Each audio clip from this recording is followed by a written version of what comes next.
On a chilly night of 23rd October 2019, the bodies of 39 Vietnamese people were found inside the trailer of an articulated refrigerator lorry in the town Grays, Essex, United Kingdom. The deceased included 31 males and 8 females, which included 10 teenagers, and the 2 youngest of all were just 15-year-old boys. The trailer was shipped from the port of Zeebrugge in Belgium to Purfleet in Essex, UK. At 1:40 a.m, according to British Summertime, staff of the East of England Ambulance Service, responding to a 999 call made by the driver, Maurice Robinson, who was driving the lorry. Hello, caller, is patient breathing?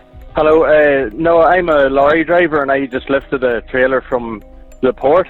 Okay, is the patient breathing? No, there's loads of them. There's immigrants in the back, but they're all lying on the ground.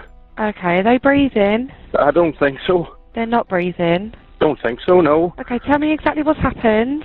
I went and lifted a trailer from Purfleet, the freight terminal. Yeah. And I got round to where I was going to park up for the night. Yeah. And I heard the noise in the back, and I opened the door, and there's a bunch of them lying. How many approximately? Oh, the trailer's jammed. I don't know. Tell me approximately how many patients? 25. 25 patients not breathing. Yeah. This video shows the moment before the driver, Maurice, called 999, and before the police arrived, he parked up and opened up the container for the first time, and when he did, the vapours escaped like a cloud of hopes and dreams out in the sky. My heart breaks to think how they suffered a terrifying death of slowly suffocating in a metal tomb by the sheer greed of these smugglers. So tragic. The lorry was in Eastern Avenue at the Waterglade Industrial Park in Grays, Essex. The ambulance service informed Essex police, who arrived shortly afterwards. This is Scary Blender, and let us see what exactly happened on that chilly October night in 2019. Soon after the police arrived, Eastern Avenue was closed and not fully reopened until 25th of October. The lorry driver was a 25-year-old man from Northern Ireland. He was arrested at the scene on suspicion of murder. Among them, a 26-year-old Vietnamese woman named Pham Thi Trai Mi, who texted her mother in desperation saying she couldn't breathe, is believed to have been on the truck during its journey from Belgium to the UK. The last text, sent from Belgium, reads, "I'm dying because I can't breathe, I'm sorry, Mum," highlighting the heart-wrenching tragedy of migrants seeking a better life. But how did these individuals, seeking nothing more than a better future, find themselves trapped in such a nightmarish scenario? The answer lies in the sinister web of human trafficking spun by criminal organisations.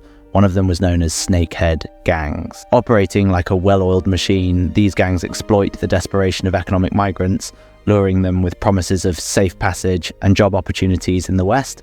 In reality, they subject their victims to unimaginable horrors, treating them as mere commodities to be traded and profited from and discarded once their usefulness has expired. These gangs are ruthless. They have no regard for human life.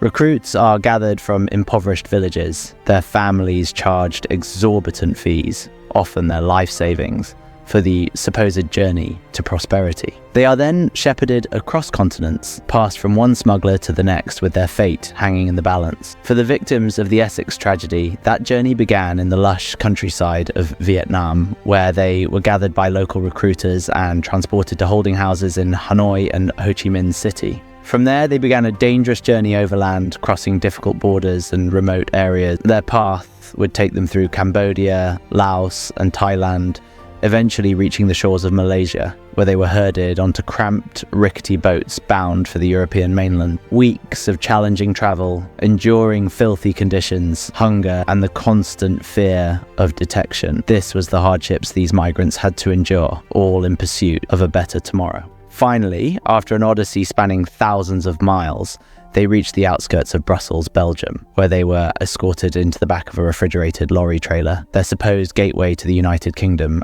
Little did they know this final leg of their journey would become their tomb. It was just after 1:30 a.m. on October 23rd, 2019, when driver Maurice unlatched the trailer's doors, expecting to unload its contents as usual, but the scene that awaited him would forever be seared into his memory. A nightmarish tableau of lifeless bodies strewn across the trailer's floor in contorted heaps. The stench of bodily fluids and vomit hung thick in the air. a visceral testament to the unimaginable suffering these migrants had endured. It was like a furnace had been lit inside, recalls one of the first responders on the scene, his voice trembling with the weight of the memory. As emergency crews flooded the area, the true extent of the tragedy began to unfold. With the grim discovery made, a massive international investigation was immediately launched, codenamed Operation Melrose, headed by Essex police, but quickly spanning multiple agencies and jurisdictions. Using a combination of forensic evidence, CCTV footage, GPS data, and good old-fashioned detective work, investigators began piecing together the trailer's fateful journey. What they uncovered, criminal activity, stretching from the backroads of Vietnam all the way to the heart of Western Europe. The earliest leads pointed to a notorious Vietnamese smuggling ring were ruthless masterminds like Ronan Hughes and George Nika, who orchestrated the movement of migrants across continents, treating them as mere cargo to be traded and exploited. But before the perpetrators could be brought to justice, the victims themselves had to be identified. A painstaking process that would stretch on for weeks. Forensic pathologists worked tirelessly, sifting through the grim remains in an effort to uncover the identities of the deceased, fingerprints, DNA samples, dental records, and personal effects. The state of the bodies was indescribable, recalls Dr. Ashley Hunter, one of the lead pathologists on the case. As the identities began to emerge, so too did the heartbreaking stories of the victims. Nguyen Hoi Hong, a 15-year-old boy whose dreams of becoming an artist were forever silenced. Some try in vain to break out using a metal pole inside. And then there was Tra Mai, who tries to call her family 6 times but can't get through. The 26-year-old whose final text message to her mother had encapsulated the sheer terror of her final moments. Families of those who died told reporters that they had been told that neither the British nor Vietnamese governments were willing to cover the cost of returning the bodies back to their homes. The deputy chair of the Con Loc district had reportedly been told by officials that the Vietnamese government offered to only pay the costs of bringing the bodies home from the airport and would pay in advance on behalf of the families only if the families would later pay them back. The situation was not only tragic, but also presented a financial burden to the families.